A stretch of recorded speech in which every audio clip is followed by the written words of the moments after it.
Hello friends, welcome back to my YouTube channel. स्वागत है आपका अन्नू की रसोई में।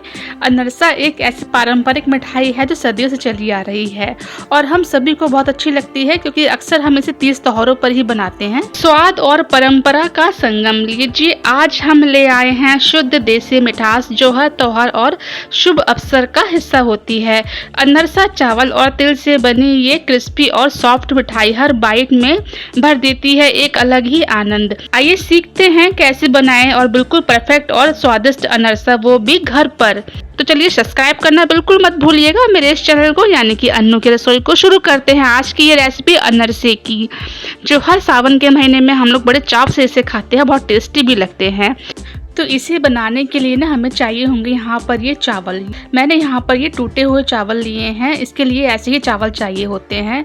इसको हमें 1 से 2 बार धो लेना है, उसके बाद हमें इसको 3 दिन तक के लिए भिगो के रखना है। जी हाँ, 3 दिन तक मैंने इसको भिगो के रखा था। सुबह शाम मैं इसका पानी चेंज करती ही गई थी।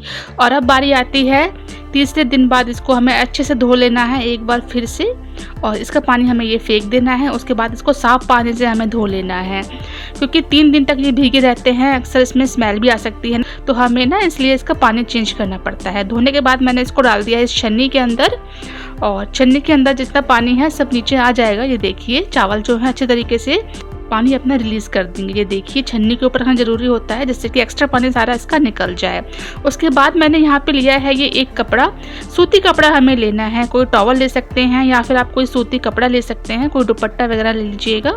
और उसको ना इस तरीके से ना हमें इसके ऊपर डालना है, फैलाना है, मतलब एकदम पूरा हमें इसको नहीं सुखाना है। इन चावलों को एकदम ड्राई नहीं करना है, हल्की सी इसके अंदर नमी होनी चाहिए, हल्का मॉइस्चर इसके अंदर रहना ही चाहिए। हल्के फरारे से हो जाए, हवा लग जाए, थोड़े चावल जो है अलग अलग हो जाए। अभी एकदम चिपके चिपके हैं, बहुत ज़्यादा गीले हैं, इसलिए हमें इसको फैला देना है। 15-20 मिनट के लिए हमें इसको छोड़ना पड़ेगा इस तरीके से फैला करके। लेकिन हमें इसको धूप में नहीं रखना है, सिर्फ पंखे के नीचे ही रखना है। ये देखिए मैंने रख दिया था इसको कम से कम 30 मिनट के लिए, और देखिए अच्छे तरीके से ये फरारे हो गए हैं। बिल्कुल इसके अंदर जो है पानी नहीं है, लेकिन हल्के हल्के गीले हैं, नमी है इसके अंदर। तो ये देखिए मैंने यहाँ पे लिए है ये 1 कप चीनी, और इसका हमें ना पाउडर रेडी करना है। अगर आपके पास चीनी का पाउडर है तो वो ले सकते हैं, वरना पीस करके इस तरीके से इसको चीनी का पाउडर भी बना सकते हैं। तो पहले मैं ना इस पाउडर को रेडी कर लेती हूँ, क्योंकि हमें चीनी का पाउडर चाहिए होता है। तो देखिए यहाँ पर मैंने बिल्कुल महीन इसको पीस लिया है चीनी को, और ये चीनी का एकदम धुआं निकल रहा है, गर्म नहीं हुई है मिक्सर, डरिएगा नहीं। और देखिए इस तरीके से इसको हमें चेक कर लेना है, एकदम महीन ही चाहिए होता है। और इसी मिक्सर के जार में मैं क्या करूँगी, इस चावलों को पीसूँगी। इससे क्या होगा, चावल का पाउडर हमें बहुत अच्छे तरीके से बनाना पड़ेगा। तो इन चावलों को मैं डाल देती हूँ इस मिक्सर के जार में। हमें इसका एक पीस करके पाउडर रेडी करना है, हल्का दरदरा नहीं, थोड़ा महीन सा पाउडर हमें चाहिए होता है, तो इसलिए हमें इसको सुखाना पड़ता है। आप चाहें तो इसको 2 बार में पीस सकते हैं, मैंने इसको एक ही बार में ले लिया है। और मिक्सर का जार हमें बड़ा ही चाहिए होता है अगर आप एक बार में पीसना चाहते हैं। इसको पीस जाने के बाद ना हमें इस तरीके से इसको छानना पड़ेगा। ये देखिए इसको छानना बहुत ज़्यादा ज़रूरी है, वरना मोटे मोटे जो इसके दाने होते हैं ना, फिर वो बीच बीच में आएंगे, फिर वो अच्छे नहीं लगते हैं, इसीलिए इसको छानना ज़रूरी होता है। तो देखिए जो महीन पाउडर होगा वो नीचे चला जाएगा, जो दाने होंगे ना वो ऊपर रह जाएंगे। इस तरीके से आपके दाने बचते हैं चावलों के, आप उसको मिक्सर ग्राइंडर में दोबारा से चलाइएगा 1-2 बार। अगर थोड़ा सा रह जाते हैं तो कोई दिक्कत नहीं है, जब भी आप कभी खीर बनाएंगे तो उसमें डाल सकते हैं, या फिर बाहर पक्षियों को भी डाल सकते हैं, ऐसे कोई दिक्कत नहीं है। थोड़े से ही तो है, कोई ज़्यादा तो हमने छोड़े नहीं है इसके अंदर, इसलिए जितने पीस पाए थे मैंने पीस लिए हैं। अब इतने थोड़े से वो ग्राइंड नहीं होंगी मिक्सर के जार में। तो देखिए मैंने यहाँ पर ना एक लिया है बड़ा बर्तन। अब हमें बिल्कुल नाप करके वही कटोरी लेनी है जिस कटोरी से हमें सारा मेजरमेंट करना है। तो मैंने एक ये गोल कटोरी, सबके घर में होती है इस तरीके की, कोई भी कटोरी ले लीजिएगा जिसमें हम दाल सब्जी वगैरह खाते हैं ना, इस तरीके से। तो इसको भर करके मैंने यहाँ पे लिया है ये चावल का आटा। ये चावल का आटा यहाँ बन करके रेडी हो चुका है, आप चाहे तो किसी स्नैक्स में भी इसको यूज़ कर सकते हैं। तो इस चावल के आटे को मैं नाप करके यहाँ पर ले लूँगी ये 2 कटोरी चावल का आटा। अब रह जाता है इसके अंदर ये 1 कटोरी आटा, इसको मैं रख दूँगी, ये हमें बाद में काम आएगा। कब काम आएगा मैं आपको बता दूँगी अभी आगे। तो देखिए पूरा टोटल नाप करके मैंने यहाँ पे लिया है ये 2 कटोरी चावल का आटा, और ये 1 कटोरी चावल का आटा जो है बच गया है। तो इसको मैं रख देती हूँ साइड में। और मैंने 1 कटोरी ली थी चीनी, चीनी का पाउडर बनाया था उससे, और वही चीनी का पाउडर हमें अब यहाँ पर इसमें मिक्स करना है। जिस कटोरे से नाप करके मैंने चावल का पाउडर लिया था ना, उसी कटोरे से नाप करके हमें यहाँ पर चीनी का पाउडर भी लेना है। सेम बर्तन ही रखिएगा, एक ही बर्तन रखिएगा मेजरमेंट के लिए, नहीं तो गड़बड़ हो जाएगी, इसलिए मैं आपसे बता रही हूँ। चीनी का पाउडर अगर ज़्यादा हो गया तो अंदर से जो है बिखरने लग जाएंगे कढ़ाई के अंदर, इसलिए मैंने आपको अच्छे से दिखाया है। जिस बर्तन से नाप के मैंने चावल का आटा लिया है, उसी बर्तन से नाप के मैंने चीनी का पाउडर भी लिया है। इनको मिक्स कर देना है पहले दोनों चीज़ों को अच्छी तरीके से, क्योंकि बाद में हम इसे मिक्स नहीं कर पाएंगे। जिस तरीके से मैं बता रही हूँ बहुत इजी है इस तरीके से बनाना। अनरसा एकदम परफेक्ट बनेगा और बहुत क्रिस्पी बनेगा, बिल्कुल भी नहीं बिखरेगा कढ़ाई के अंदर।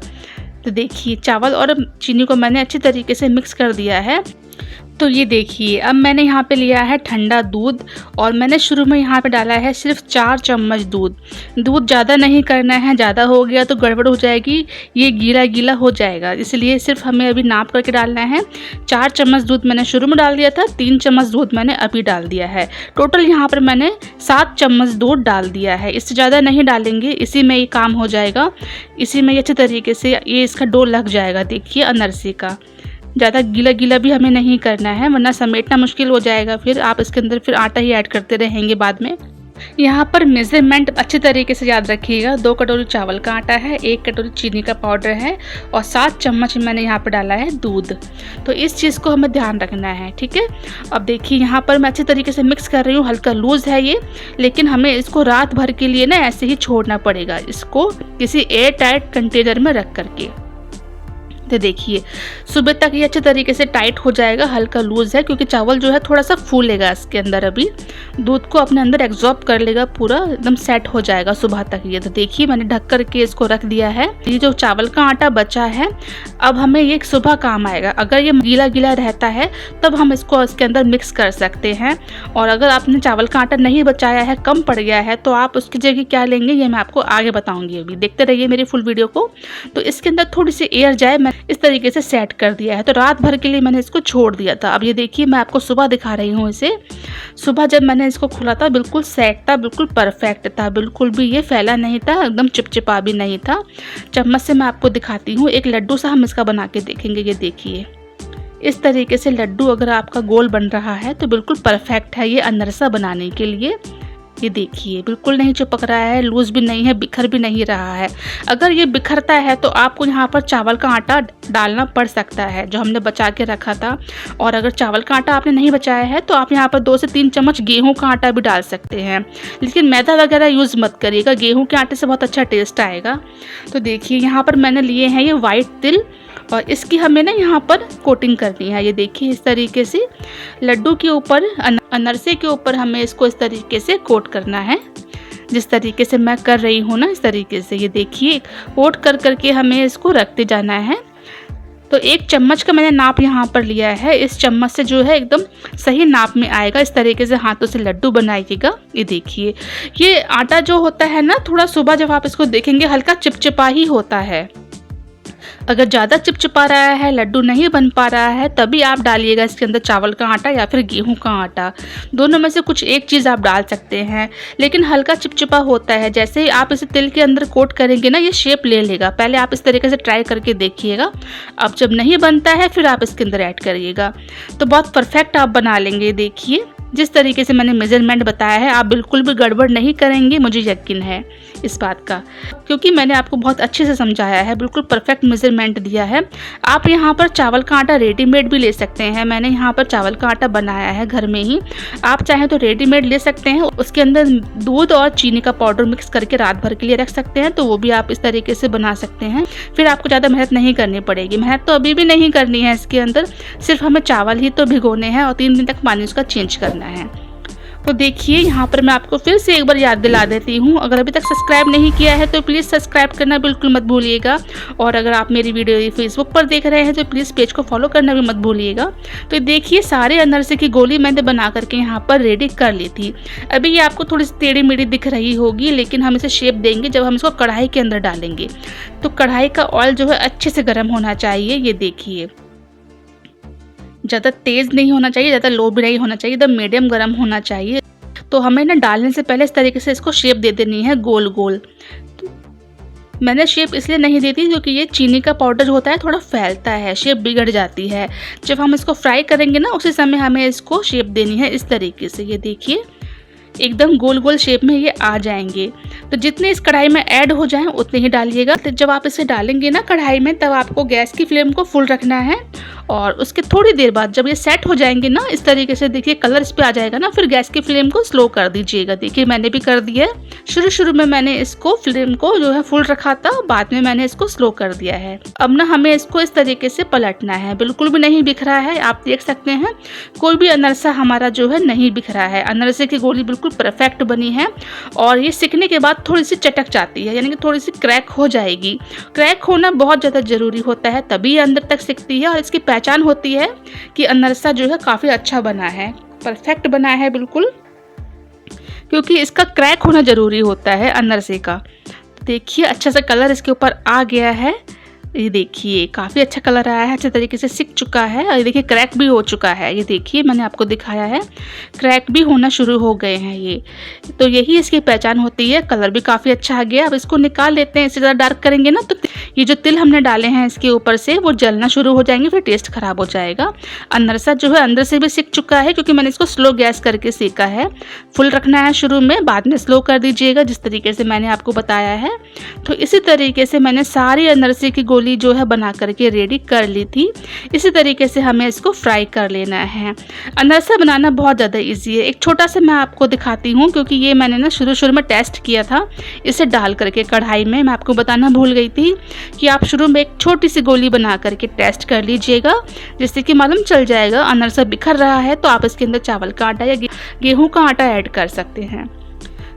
तो देखिए सारे बैच ना मैंने इसी तरीके से बना के रेडी कर लिए थे और इसको ना ठंडा करके हमें ना एयर टाइट कंटेनर में रख देना है, क्योंकि बहुत जल्दी ही ख़त्म हो जाएंगे। और बाहर भी रख सकते हैं, ज़रूरी नहीं है कि आप इसे फ्रिज में रखें। और ये गरम गरम तो इतने अच्छे लगते हैं कि बस खाए चले जाओ, मन नहीं भरता है इनसे। तो देखिए यहाँ पर सभी अनरसे बन करके रेडी है। मैं इसको आपको प्लेट में निकाल के दिखाती हूँ, दूसरी प्लेट में।